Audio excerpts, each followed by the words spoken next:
Bwana Yesu asifiwe. Penzi watazamaji na wasikilizaji ambao mnatufuatilia maeneo mlipo, nichukue fursa hii kuwakaribisha sana katika somo hili. Nafahamu wengine tuko hapa Mwanza, wengine tuko nje ya jiji la Mwanza, lakini basi kwa sababu tunaunganishwa kupitia masomo haya, nichukue fursa hii kukaribisha kwa furaha. Kwa kweli karibu sana. Siku ya leo tutakuwa na somo zuri ambalo makusudi yake makubwa ni kutusogeza karibu na Bwana. Basi nikukaribishe tuombe. Baba mtakatifu, Mungu mwema, tunakushukuru kwa wema wako, tunakushukuru kwa upendo wako mwingi. Umetupatia fursa hii mimi pamoja na huyu ndugu yangu mtazamaji na msikilizaji kujifunza habari ya ufalme wako. Lakini leo tunakwenda kutazama thamani ya mwanadamu. Tunakusihi kwa neema yako nyingi utufundishe tuweze kufahamu thamani zetu ni zipi, ili Mungu katika maisha haya ambayo yamejaa changamoto, maumivu na tabu, kusalitiwa, kuumizwa, Bwana tubaki kufahamu thamani hiyo na tusimame katika hiyo. Bariki mpenzi mtazamaji na msikilizaji tunapoanza somo hili kwa jina la Yesu. Amen. Rafiki yangu, siku ya leo tutajifunza somo inasema thamani ya mwanadamu. Ukipata muda jaribu kupitia kidogo namna ambavyo waandishi mbalimbali na watu wanaojaribu kutafsiri maana ya thamani, jinsi walivyo tafsiri maana yake. Lakini wachache ambao mimi nimeweza kuwaona, mmoja wao amesema thamani ya mwanadamu ni makubaliano ambayo baina ya watu wawili ambao wanaishi katika mazingira fulani wanaweza kuyafikia katika kulitazama jambo, katika kuliona jambo namna ambavyo linaweza likatumika katika jamii kwa mtu mmoja mmoja, na kulipatia hadhi hiyo. Watu ambao wana magari wanaweza kutoa thamani za magari kulingana na maeneo waliopo, kulingana na matoleo ya magari. Lakini bidhaa mbalimbali vile vile huwa zinathamanishwa kutokana na makubaliano. Mfano tu mfupi pia, kwa mtu ambaye yuko jangwani na mtu ambaye yupo sehemu ambayo maji yanapatikana, thamani ya maji yaweza kutofautiana. Kwa hiyo thamani ni jambo la muhimu hasa katika jamii ya watu wanapokuwa wakiishi. Lakini siku ya leo tuangalie thamani ya mwanadamu. Thamani ya mwanadamu ni nini? Thamani ya mwanadamu ni nini? Ukisoma kitabu cha Mwanzo sura ya 1 na ile aya ya 1 inasomeka namna hii: hapo mwanzo Mungu aliziumba mbingu na nchi. Mpenzi mtazamaji, ukiliangalia hili fungu, neno moja nitalichukua katika fungu hili, anaposema hapo mwanzo Mungu aliziumba.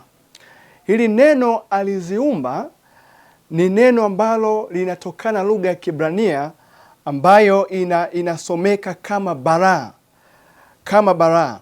Na hivyo ni kusema fungu hili la kwanza la kitabu cha Mwanzo sura ya 1 ni fungu ambalo tunaweza kusema ni mjumuisho, ni summary ya uumbaji wa Mungu. Tungeweza pia kusema kwa lugha nyingine, hili fungu lingetosha kusimama badala ya mafungu mengine ambayo yalifuata yaliyoelezea namna ambavyo kiumbe kimoja kimoja kiliweza kuumbwa. Mfano anapomaliza kusema sentensi hiyo anasema nayo nchi ilikuwa ukiwa tena utupu, na giza lilikuwa juu ya uso wa vilindi vya maji, roho ya Mungu ikatulia juu ya uso wa maji. Mungu akasema iwe nuru, ikawa. Mungu akaiona nuru ya kuwa ni njema. Kwa ukiendelea hapo chini, ndugu mtazamaji, utaona uumbaji unaanza kunyumbuliwa moja ya kiumbe kwenda kingine. Lakini sura ya 1 kitabu cha Mwanzo aya ya 1 nimekuambia yenyewe inatupatia summary. Sasa summary hii ina maana gani? Summary hii inaonyesha jinsi ambavyo viumbe vilitokea. Vilitokana na nini?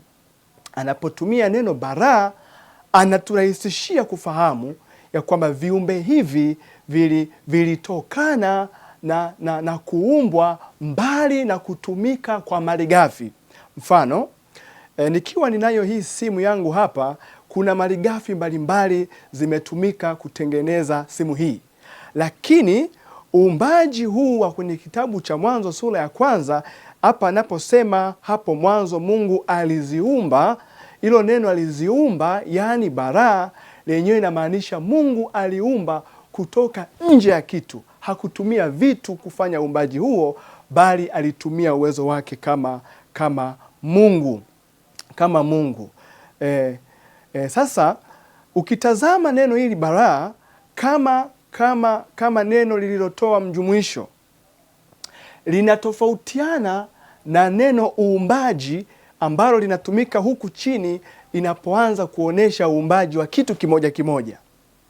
Mfano, ukisoma Mwanzo sura ya 1 aya ya 7, anasema Mungu akalifanya anga, akayatenga maji yale yaliyo juu ya anga na yale maji yaliyo chini ya anga, ikawa hivyo. Ukiliangalia hili neno analosema Mungu akalifanya anga, neno akalifanya hatumii tena neno kama lilolitumia mwanzo aliposema aliziumba. Sasa hivi hatumii bara, anatumia neno la pili ambalo linasema asa. Sasa mpenzi mtazamaji, hapa kuna siri kubwa ambayo tukifahamu mimi na wewe, inaweza ikatutia nguvu na moyo tunapoendelea kutafuta thamani ya mwanadamu. Lakini sio hivyo tu. Ukiendelea pia katika mstari ule wa 9, anasema Mungu akasema maji yaliyo chini ya mbingu na yakusanyike mahali pamoja, ili pakavu paonekane. Ikawa hivyo. Mungu akapaita pale pakavu nchi, na makusanyo ya maji akayaita bahari. Mungu akaona ya kuwa ni vyema. Mstari wa 11, Mungu akasema nchi na itoe majani, mche utoao mbegu, na mti wa matunda uzao matunda kwa jinsi yake, ambao mbegu zake zimo ndani yake, juu ya nchi. Ikawa hivyo. Mstari wa 14, ukisoma hapo mstari wa 15 ukaendelea na uumbaji mwingine, utagundua kila kilipokuwa kikitajwa kitu, uumbaji ukifanyika wa kitu kingine, mimea, wadudu, wanyama, neno ambalo lilikuwa likitumika pale lilikuwa ni neno asa, sio tena bara. Sasa hebu tujiulize swali la changamoto, mpenzi mtazamaji na msikilizaji. Wakati wa mwanzo anasema Mungu aliumba kwa kutumia neno bara, lakini hapa anatumia neno asa. Inakuwaje katika taarifa ya mjumuisho limetumika neno bara ambalo lilimaanisha ni kuumba kutoka bila kutokana na kitu kingine, lakini katika mnyumbuliko anapoanza kunyumbua kitu kimoja kimoja anatumia neno asa. Neno asa lenyewe linamaanisha kwamba kitu hiki kimeumbwa kutokana na kitu kingine. Sasa swali la changamoto ni kwamba je, kuna utofauti wowote kati ya maneno haya mawili kimaana? Je, uumbaji huu unatofautiana? Kiukweli hapana. Leo natamani tutazame pamoja neno hili. Kitabu cha Mwanzo kama ambavyo tunafahamu kimeandikwa na mtu anaitwa Musa, hakitofautiani na mafungu mengine yanayoeleza uumbaji.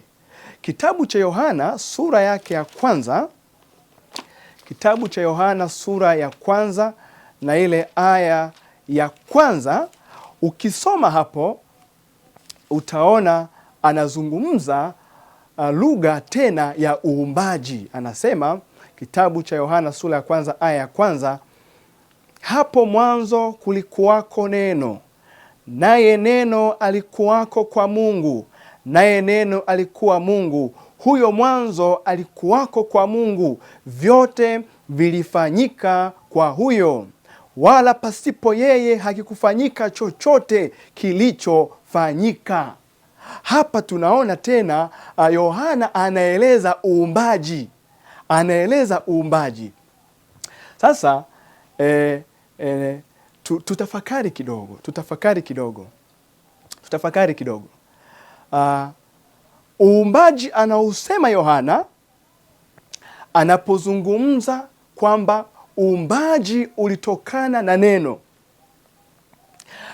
unaelekeana na uumbaji unaoanza kutajwa pale viumbe vinapoanza kuumbwa, kutajwa vilivyoumbwa kimoja baada ya kingine. Twende pamoja, utaweza kunielewa vizuri. Nirudi tena kidogo hapa kwenye sura ya kwanza na ile aya ya 26, tusome vizuri pamoja hapo. Anasema maneno haya wakati anakwenda kumuumba mwanadamu, anasema Mungu akasema, na tumfanye mtu kwa mfano wetu, kwa sura yetu, wakatawale samaki wa baharini na ndege wa angani na wanyama na nchi yote pia, na kila chenye kutambaa kitambaacho juu ya nchi. Katika uumbaji wa mwanadamu anapofikiwa, tunaona hata neno linalotumika anaposema na tumfanye, linatumika neno asa, tofauti na bara. Neno ili asa linalotumika hapa ni lile lile ambalo tumelisema mwanzo, kwamba linamaanisha kwamba alitokana mwanadamu, ni kana kwamba alitokana na kitu kingine. Sasa zipo nadharia mbalimbali ambazo tunaweza tukazitazama, watu waliojaribu kuzungumza kidogo hapa kuhusiana na neno hili asa.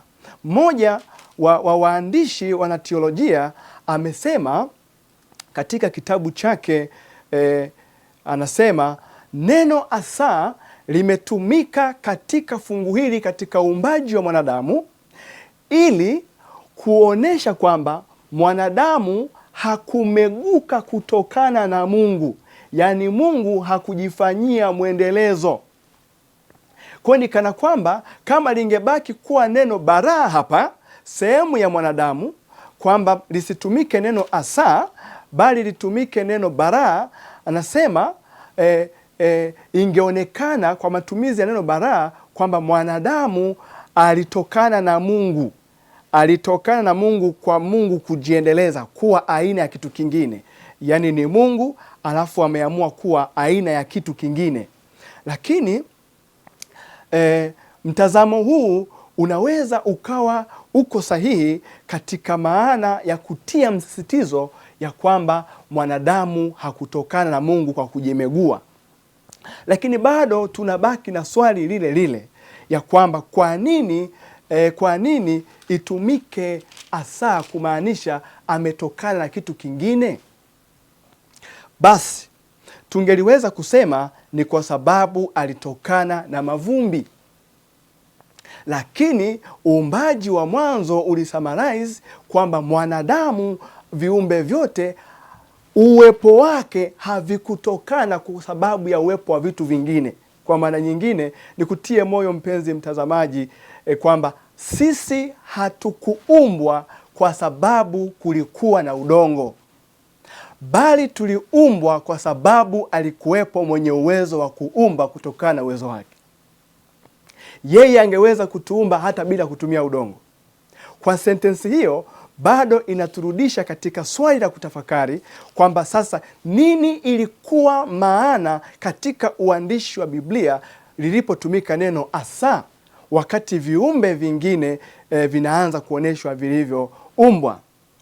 Na mimi nipende kukurudisha tu katika kitabu kile cha Ufunuo sura ya 5, Ufunuo sura ya 5, kitabu cha Ufunuo sura ya 5, tukiangalia kuanzia ile aya ya kwanza. Katika sehemu hii utaona jinsi ambavyo historia ya uumbaji ilivyofahamika kabla ya uumbaji. Anasema, kisha nikaona katika mkono wa kuume wake yeye aliyeketi juu ya kile kiti cha enzi kitabu kilichoandikwa ndani na nyuma, kimetiwa muhuri 7, Nikaona malaika mwenye nguvu akihubiri kwa sauti kuu, nani astahilie kukifungua kitabu na kuzivunja muhuri zake? Wala hawapakuwa na mtu mbinguni wala juu ya nchi wala chini ya nchi aliyeweza kukifungua hicho kitabu wala kukitazama. Nami nikalia sana, kwa kuwa hapakuonekana mtu astahilie kukifungua hicho kitabu wala kukitazama. Mstari wa 5, na mmojawapo wa wale wazee akaniambia, usilie, tazama simba aliye wa kabila ya Yuda, shina la Daudi, yeye ameshinda apate kukifungua kile kitabu na zile muhuri zake 7. Ukisoma hii sehemu, ninachukua sehemu ndogo tu ya maelezo kwa ajili ya kuelewa kitabu cha Mwanzo tulichokisoma juu ya maneno yale mawili. Historia ya uumbaji. Wakati mwanadamu na viumbe vingine vinataka kuumbwa, Mungu alianza akajua historia ambayo viumbe hivi vingepitia. Na leo kwa sababu tunazungumzia mwanadamu, nichukue tu mwanadamu kati ya viumbe vingine vyote. Kabla Mungu hajamuumba mwanadamu, alianza akafahamu huyu nitamuumba akiwa ana uhuru wa kuchagua.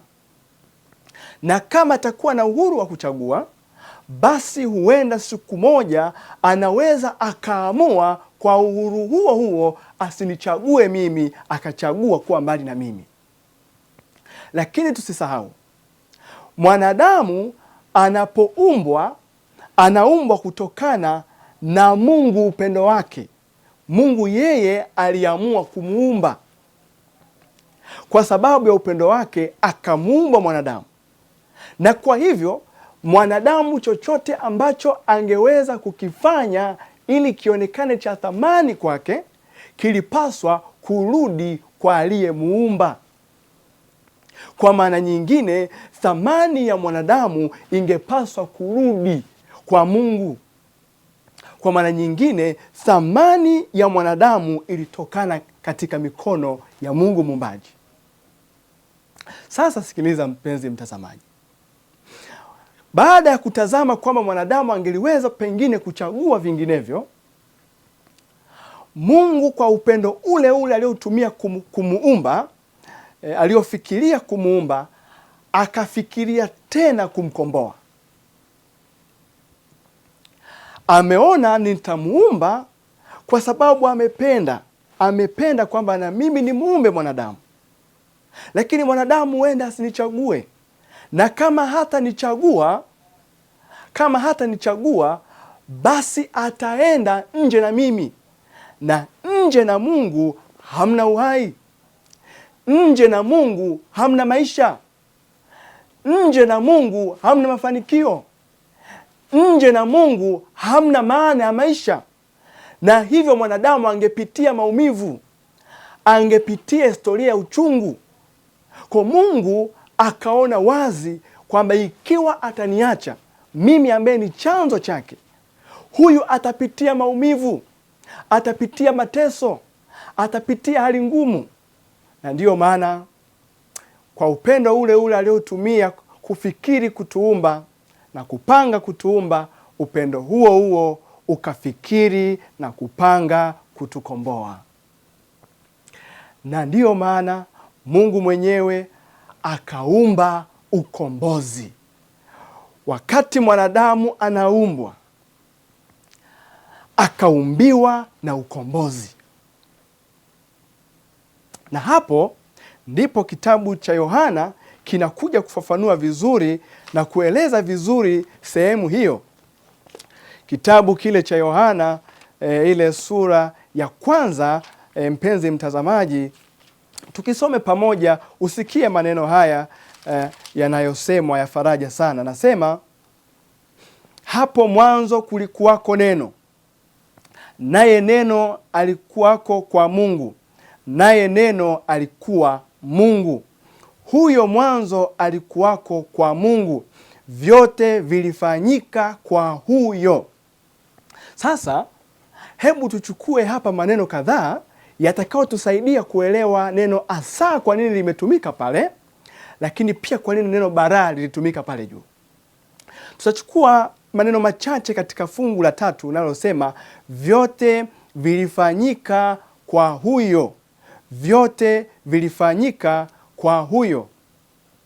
Mpenzi mtazamaji, sehemu hii ya vyote vilifanyika, neno vyote katika lugha yake asili inasomeka panta, na neno kwa huyo, neno kwa ambalo limetumika hapa katika lugha yake asili ilitajwa kama di, au kwa maana mama kabisa likimaanisha through. Alafu wanaposema huyo inaweka wazi kwamba him, kwa maana nyingine anasema panta de auto, na mwisho anasema vyote vilifanyika kwa huyo, kwa lugha yake nasema egeneto, akiwa na maana ya kutokeza, ya kuwepo, kutokeza au kuwepo. Sasa neno hili di au through ukilichukua linashabihiana kimaana na neno asa lililotumika katika uumbaji wa mwanadamu. Katika uumbaji wa mwanadamu anaposema asa, kwamba mwanadamu aliumbwa kana kwamba alitokana na kitu fulani, inaturejesha kutafakari kitabu cha Yohana sura ya 1 na aya 3, na yenyewe inajibu vizuri kwamba sasa vilitokana, huyo mwanadamu alipoumbwa alitokana na nini? Maana mwanzo haisemi kwamba asa, inaishia kwa kusema binadamu alitokana na nini, lakini Yohana sura ya 1 aya 3 inatuweka wazi alitokana na Yesu Kristo. Sasa swali linarudi kwamba alitokana na Yesu Kristo kivipi? Kivipi? Kama ambavyo tumeona mwanzoni, mpenzi mtazamaji, uumbaji ulipopangwa kuwepo, ukombozi na wenyewe ukapangwa kuwepo. Na kwa hivyo kila kiumbe kilichoumbwa, kwa muktadha wa somo la leo tunaongelea binadamu.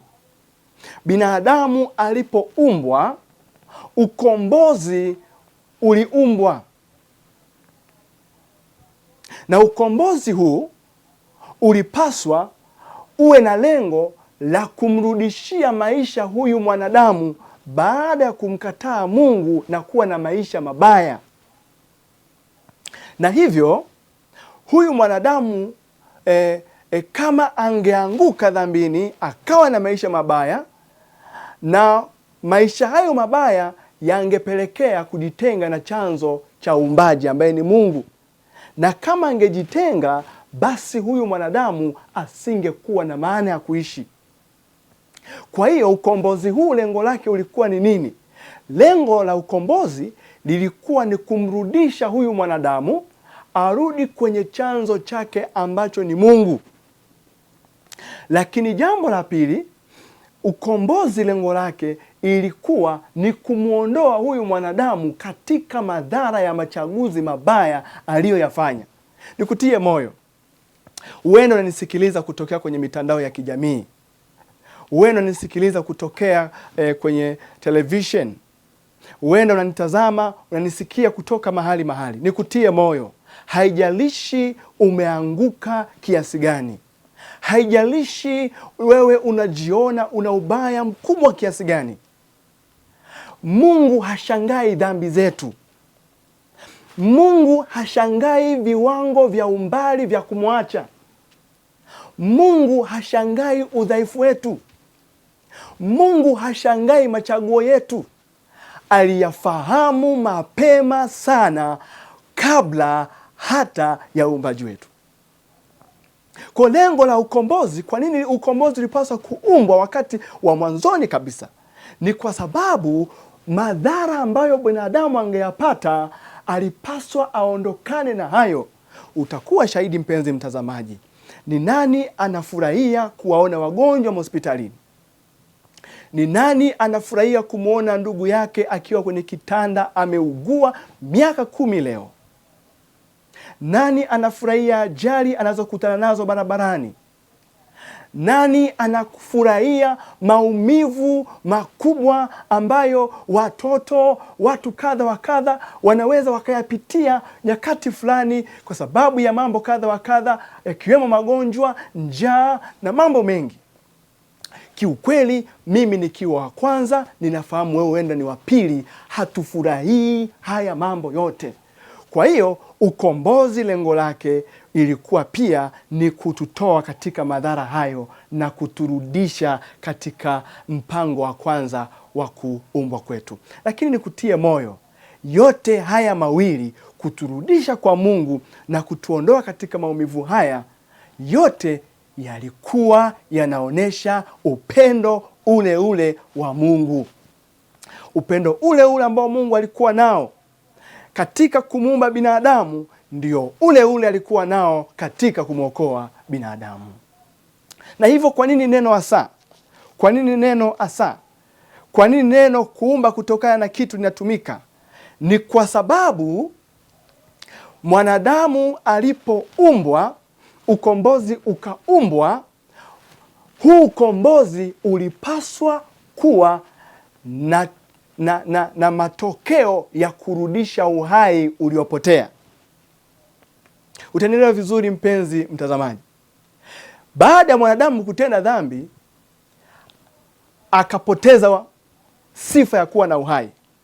Kitabu kile cha Mwanzo sura ya 2 na aya ya 17, ukisoma hiyo sehemu, anasema maneno haya kuanzia mstari wa 16. Kitabu cha Mwanzo sura ya 2 aya 16 na 17. Anasema, Bwana Mungu akamwagiza huyo mtu akisema, matunda ya kila mti wa bustani waweza kula, walakini matunda ya mti wa ujuzi wa mema na mabaya usile, kwa maana siku utakapokula matunda ya mti huo utakufa hakika. Kwa hiyo Mungu alisema wazi, kama mwanadamu angeondoka kwa Mungu, angekosa sifa ya kuwa na uhai. Kwa hiyo kutokuwa na uhai haikuwa adhabu ya Mungu kwa mtu baada ya kumwacha, bali yalikuwa ni matokeo ambayo yangekuja tu kama mwanadamu angejitenga na chanzo cha uhai. Kwa Mungu hakuadhibu binadamu, na Mungu hana malengo ya kuadhibu binadamu, bali machaguo yetu ambayo tunayachagua ndiyo yanayotupeleka katika maumivu hayo. Sasa mpenzi mtazamaji, kama binadamu angepoteza uhai, ukombozi lengo lake ilikuwa ni kumrudisha kwa Mungu na kumuondoa katika madhara ya dhambi. Lakini ili arudi, ili atoke kwenye madhara ya dhambi, maana yake ilibidi aishi tena. Na sasa ili aweze kuishi tena, lazima huyu binadamu alipaswa kupata ukombozi ambao ni kurudishiwa uhai. Kumbe ni kusema ukombozi ulipaswa kutokana na chanzo cha uhai. Na chanzo cha uhai, mpenzi mtazamaji, ni sifa ya Mungu peke yake. Ni Mungu peke yake ambaye ni chanzo cha uhai. Yeye hategemei uhai wa mtu mwingine ili kuishi. Yesu Kristo hategemei uhai kutoka mahali pengine popote. Yeye ni chanzo, uhai anao ndani. Na hivyo kumbe ukombozi, ikiwa ukombozi unapaswa kuleta uhai, ili baada ya kuleta uhai huyu mtu ndipo aweze kumrudia Mungu kama chanzo chake cha uhai, ndipo aweze kutoka katika madhara hayo ya dhambi. Huu ukombozi unapaswa utokane na chanzo cha uhai. Na hapo ndipo kitabu cha Mwanzo sura ya 3 na ile aya aya ya 13, tutasoma kuanzia hapo. Anasema, Bwana Mungu akamwambia mwanamke, nini hili ulilolifanya? Mwanamke akasema, nyoka alinidanganya nikala. Bwana Mungu akamwambia nyoka, kwa sababu umeyafanya haya, umelaaniwa wewe kuliko wanyama wote na kuliko hayawani wote walioko mwituni. Kwa tumbo utakwenda na kwa mavumbi utakula siku zote za maisha yako, nami nitaweka uadui kati yako na huyo mwanamke, na kati ya uzao wako na uzao wake. Huo utakuponda kichwa na wewe utamponda kisigino. Huo utauponda kichwa na wewe na wewe utamponda kisigino. Mpenzi mtazamaji, sentensi hii ya kitabu cha Mwanzo sura ya 3 na ile aya ya 15 inatupatia maelezo ya mpango huu wa ukombozi. Inatuletea picha halisi ya ukombozi jinsi ambavyo ulipaswa kuwa. Mbingu iliamua kwamba ukombozi utokane na mmoja wao, na ndiyo maana hapa mpango huu wa ukombozi unatangazwa. Na niseme wazi, Mungu Baba, Mungu Mwana na Mungu Roho Mtakatifu, wote hawa watatu wanaitwa Mungu, si kwa sababu ya maumbile yao, bali kwa sababu ya ofisi wanayoimiliki. Ofisi wanayoimiliki ni Mungu, cheo chao ni Mungu. Wote wana sifa sawa. Utofauti wao ni utendaji unaoonekana, ni utendaji. Lakini utendaji huo haumaanishi mmoja anampinga mwingine, bali ni mpango wao wa kimajukumu, kwamba mmoja anapokwenda kufanya afanye lipi, mmoja anapokwenda kutenda atende lipi, akiwakilisha wengine. Na hivyo Mungu Baba, Mungu Mwana na Mungu Roho Mtakatifu wakaamua wote kumkomboa binadamu. Na kwa sababu wao ndio walikuwa wanapaswa mmoja wao atoe uhai ili huyu upate,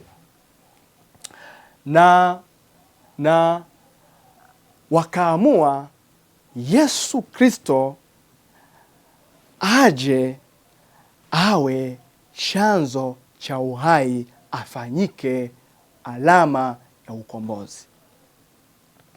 Na hivyo Yesu Kristo, maisha ya Mungu Yesu Kristo yakatolewa. Ikiwa mwanadamu atapoteza uhai, ataingia katika maumivu ya dhambi, ataenda mbali na Mungu, uhai huo ana uwezo wa kuupata kupitia Yesu Kristo. Na ndiyo maana kitabu cha Yohana sura ya 1 na ile aya ya 3 anasema vizuri sentensi hiyo. Anasema, vyote vilifanyika kwa huyo, wala pasipo yeye hakikufanyika chochote kilichofanyika. Katika maelezo ya lugha ya asili ya uandishi wa fungu hili la 3, hatumii neno kwa, anatumia neno through, kupitia. Na Yohana wakati anaandika fungu hili, akilini mwake alikuwa ana mtazamo kama wa Musa kwenye kitabu cha Mwanzo sura ya 1 aya 26, wote wawili wakiwa wanatuelekeza mimi na wewe mtazamaji kufahamu wazi ya kwamba mwanadamu alitokana na Yesu Kristo. Anaposema asa, hicho kitu maana yake kimetokana na kitu kingine. Na ndiyo maana Yohana anamalizia anasema kupitia Yesu Kristo. Na anasisitiza anasema, pasipo Yesu Kristo hakuna kiumbe chochote kilichofanyika. Ni kumaanisha nini?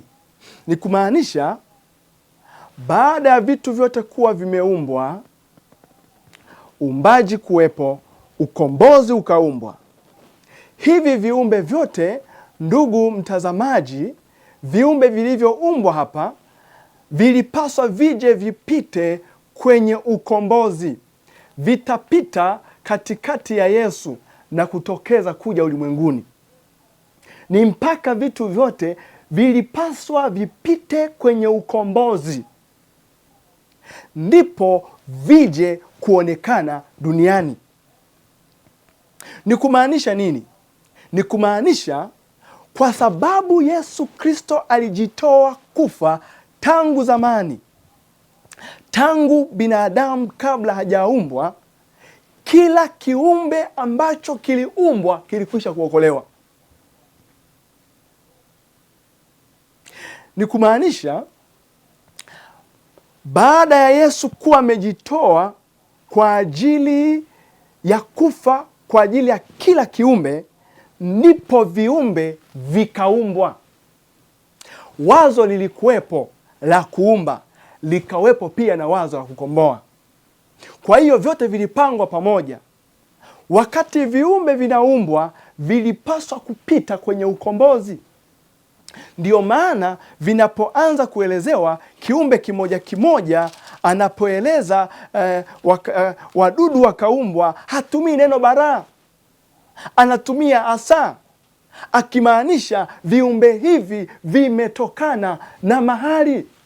Kuna mahali vimepita, sio kwa kuumbwa. Kwa kuumbwa vimetokana na Mungu mwenyewe, akitusaidia kuelewa havijatokana na malighafi. Lakini atumia asa kuonesha japo havijaumbwa kwa kutumia malighafi, havijaumbwa kwa kutumia vitu vingine vinavyoshikika, lakini kuna mahali vimepitia. Ndiyo maana akasema neno asa. Asa inasimama kama alama ya kuokolewa kwa kila kilichoumbwa. Ndiyo maana leo natamani nikutie moyo ndugu yangu, ya kwamba ili kiumbe kitokeze, ilibidi vipite viumbe vyote katika ukombozi wa Yesu Kristo. Ni kumaanisha kila kiumbe kilichoumbwa kikatokeza, tayari kilipita katika mpango wa ukombozi kupitia Yesu Kristo. Na sasa thamani ya mwanadamu ni nini? Thamani ya mwanadamu ni nini? Thamani ya mwanadamu inapatikana pale alipopita. Neno asa linabeba uzito wa wapi kimepita. Tukilitumia neno tu asa katika hali ya kawaida ya malighafi, vitu vilivyotengenezwa kwa dhahabu, tunaweza kusema hichi kitu kimekuwa tunasema kimepitia asa ya malighafi ya dhahabu. Kwa thamani ya kitu inapimwa kutokana na kimepita wapi, kimetengenezwa kwa nini, kina ubora gani, kina ufanisi gani. Nataka niwatie moyo ndugu zangu, nikutie moyo ndugu yangu unenitazama. Thamani za mwanadamu, thamani yetu sisi kama binadamu, haiwezi kupimwa na vyeo tulivyo navyo. Thamani ya mwanadamu hauwezi kuipima na uchumi mdogo alio nao. Thamani ya mwanadamu huwezi kuipima na viungo vichache. Pengine kuna wakati mwingine kuna changamoto fulani, huwezi kupima thamani yake kwa kutazama mwili. Huwezi kupima thamani ya mtu kwa kumwangalia kwa nje. Thamani ya mwanadamu ukitaka kuifahamu, utapaswa kurudi kwenye Biblia, ukutane na neno asa. Utapaswa kwenda kwenye kitabu cha Yohana sura ya 1 aya ya 3, anaposema pasipo yeye hakuna kilichoumbwa. Maana yake asa inabeba utetezi kwa kila mwanadamu. Inabeba utetezi kwa mtu ambaye amepitia wakati mgumu wa dhambi. Asa inabeba utetezi wa mtu ambaye katika jamii yake ya kazi, katika ofisi yake anadharaulika. Asa inabeba utetezi wa mtu ambaye katika jamii anaonekana hafai. Penda huenda ni kwa sababu ya dhambi, huenda ni kwa sababu ya kipato chake kidogo. Katika jamii ya watu wengi, katika familia, huenda kuna mtu anaweza kadharaulika. Neno asa linasimama kutuonesha thamani za wanadamu zimetokana na Yesu Kristo kupitia ukombozi. Na katika hili tufahamu injili zote 4, Yohana, Marko, Mathayo na Luka, zote hizi zimeandika kuonesha jinsi Yesu alivyokuja akafa akautoa uhai, na uhai huo uliotolewa ulikuwa ni kwa ajili ya wanadamu wote. Yeye alikuja kukamilisha mpango ule ambao aliuanzisha tangu zamani. Na ndiyo maana hapa tuseme wazi, thamani ya binadamu ni Yesu Kristo. Thamani ya binadamu ni Yesu Kristo. Kuna wakati fulani, mpenzi mtazamaji, huenda unapitia wakati ambao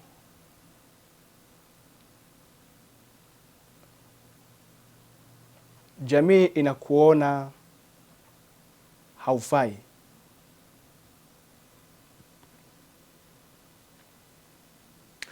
Pengine uliwahi kuwa katika wadhifa fulani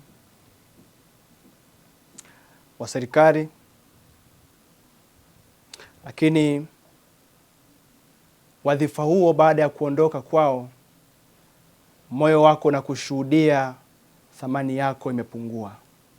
Nikutie moyo, thamani yako haiko kwa wanadamu. Thamani yako iko kwa Yesu Kristo.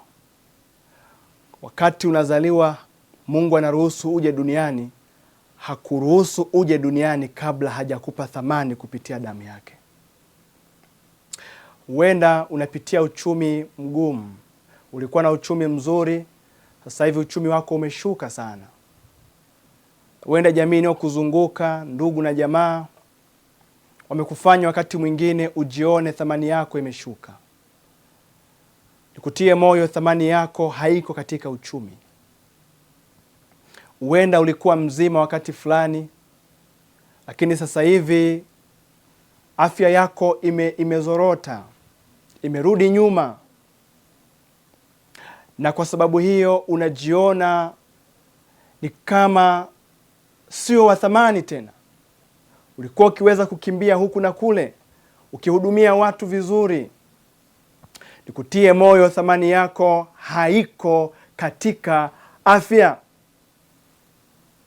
Wakati fulani nikutie moyo, uliwahi kuwa mtu ambaye unajitoa sana katika jamii. Unapendwa sana na jamii. Unasifika sana na jamii. Lakini leo haupo katika sehemu hii ya kusifika, aidha kwa namna moja ya kusingiziwa. Na hivyo unajiona kama thamani yako haipo, na pengine unapata matatizo ya kimsongo. Nikutie moyo, kabla Mungu hajaruhusu utokeze duniani, alikwisha kukupitisha kwenye thamani yake.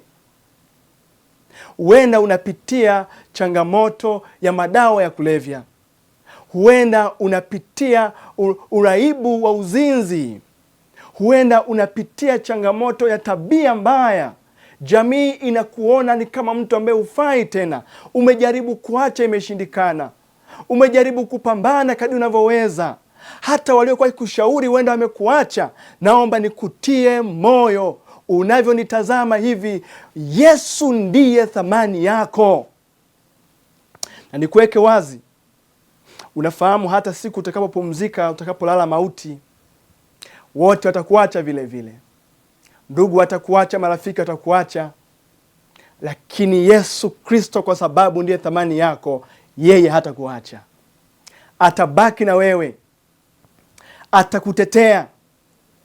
Atakuongoza. Neno asa linasimama katika Biblia kutia moyo wanadamu. ya kwamba wametokana na thamani kubwa sana. Wakati fulani pata muda wa kutafakari kitabu cha Yohana sura ya 15 na ile aya ya 4. Kuna maneno ya faraja sana. Anasema, kaeni ndani yangu na mimi ndani yenu, kama vile tawi lisivyoweza kuzaa peke yake lisipokaa ndani ya mzabibu, kadhalika nanyi msipokaa ndani yangu. Yesu alipokuja duniani kuthibitisha mpango huo wa ukombozi, alionyesha wazi kwamba wanadamu bila kurudi kwake, ambaye ndiye thamani yao, hawawezi kufanikiwa katika maisha yao. Nikuite tena rafiki yangu, huenda umenawiri katika biashara zako, unafanikiwa vizuri sana, lakini uko nje na Yesu.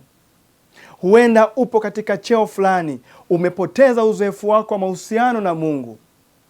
Nikupatie wito huu, bado Yesu anakungoja kwa upendo. Vyeo kuwa vikubwa, uchumi kuwa mkubwa, afya kuwa njema, watoto kuwa wazuri na tabia njema, hayo hayatoshi kutuambia sisi ni wa thamani.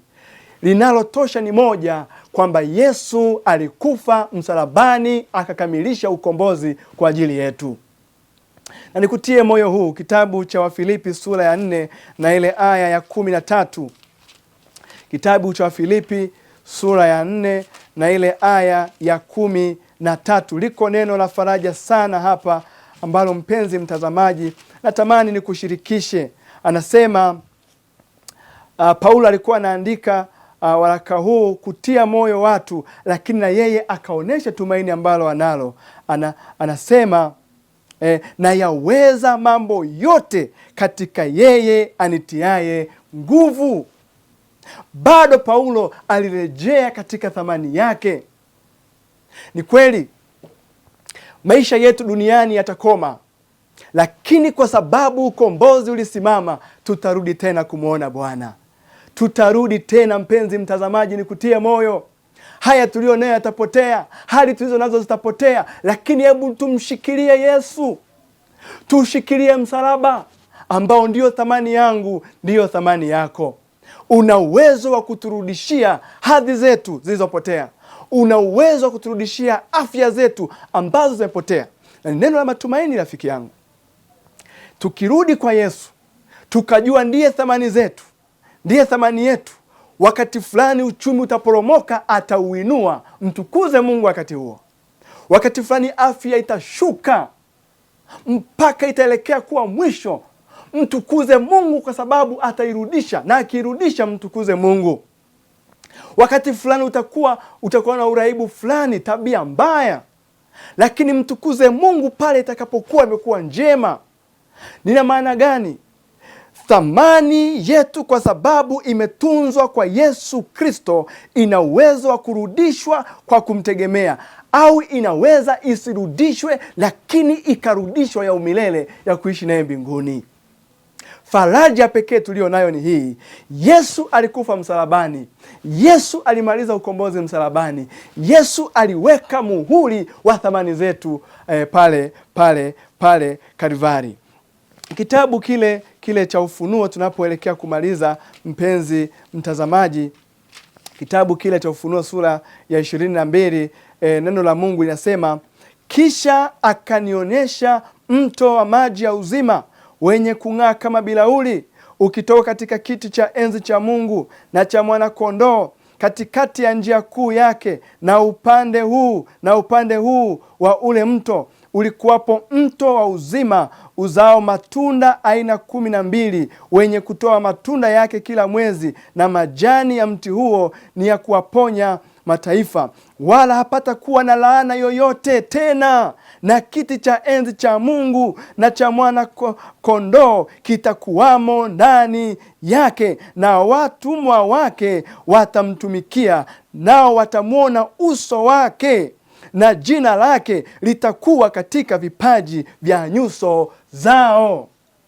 Safari hii tunayoipitia, rafiki yangu, inaelekea mwisho. Tutakwenda kukutana na aliye chanzo cha thamani zetu. Leo nazungumza na wewe, huenda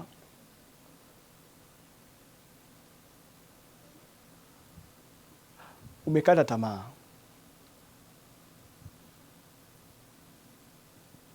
Huenda pengine ulikwisha kufanya maamuzi kutokana na jinsi jamii ilivyokutendea, kutokana na wewe ulivyojitendea. Lakini naomba nikuite. Je, thamani ya Yesu, wito wa Yesu, yote aliyoyafanya Yesu msalabani kwa ajili yako, pendwa, unaweza ukakubali yakawa si kitu katika maisha yako? Sikupatii pendekezo hilo. Na kupatia pendekezo hili, mtazame Yesu. Mtazame Yesu. Mtazame Yesu katika maombi. Mtazame Yesu katika neno lake. Mtazame Yesu katika uhalisia wake. Pata muda wa kutulia wewe mwenyewe na Yesu. Ukitoka huko katika utulivu wa magoti na maombi na kumtafakari Yesu, thamani yako ikawe, hata kama jamii huenda isione, lakini hebu thamani yako ikawe, thamani yako ikathibitike. Yesu, upendo wake aliyoutumia kutuumba, ndio huo aliutumia kutukomboa. Thamani ya binadamu hakuna kinachoweza kuiondoa, kwa sababu hakuna wa kumwondoa Yesu. Neno hilo likutie moyo, neno hilo likufariji ya kwamba wewe ni wa thamani. Thamani yako ni msalaba, thamani yako ni damu ya Yesu, thamani yako ni Mungu, na mwisho tutaziona thamani zetu Yesu atakaporudi. Bwana akubariki sana. Bwana akupe siku njema unapoendelea na wakati mwingine wa vipindi ambavyo vinafuata. Bwana akubariki sana. Basi karibu tuombe. Baba yetu na Mungu wetu mwema, asante kwa sababu leo umetutia moyo ya kwamba thamani yetu ni Yesu Kristo. Thamani yetu ni ukombozi. Thamani yetu ni wewe Yesu. Ninakushukuru kwa ajili ya rafiki yangu huyu ambaye alikuwa amekata tamaa, lakini leo ametiwa moyo. Huyu ambaye alikuwa amepoteza tumaini kwamba yeye ni wa thamani, lakini leo umemtia moyo. Ninakushukuru sana. Sasa ninaomba kwa ajili ya wote ambao huenda kwa nyakati fulani wanapitia nyakati hizo. Naomba ukawatie nguvu katika siku ya leo. Huyu ambaye amesikia maneno haya, ambaye amenitazama Yesu, ninakuomba ukamshikilie mkono. Wako ambao nina uhakika Mungu wewe unakwenda kuwatoa katika nyakati hizo. Fanya hivyo kwa utukufu wa jina lako. Lakini wako ambao utaruhusu wakae kwa mwaka mmoja katika nyakati hizo, utaruhusu wakae kwa miaka 5, na kuomba pamoja na hayo uwape kujiona ni wa thamani, kwa sababu wao ni wa kwako. Lakini wala ambao utaruhusu kabisa thamani zao zisionekane duniani, tafadhali wape uvumilivu na nguvu na kicho kwako, wakuone wewe wa thamani. Asante Baba, tunaamini wewe uko nasi, utadumu kutubariki mimi pamoja na mtazamaji, kwa jina la Yesu Kristo. Amen. Amen. Asante sana, nikutakia wakati mwema. Mungu akubariki wewe na familia yako. Amina.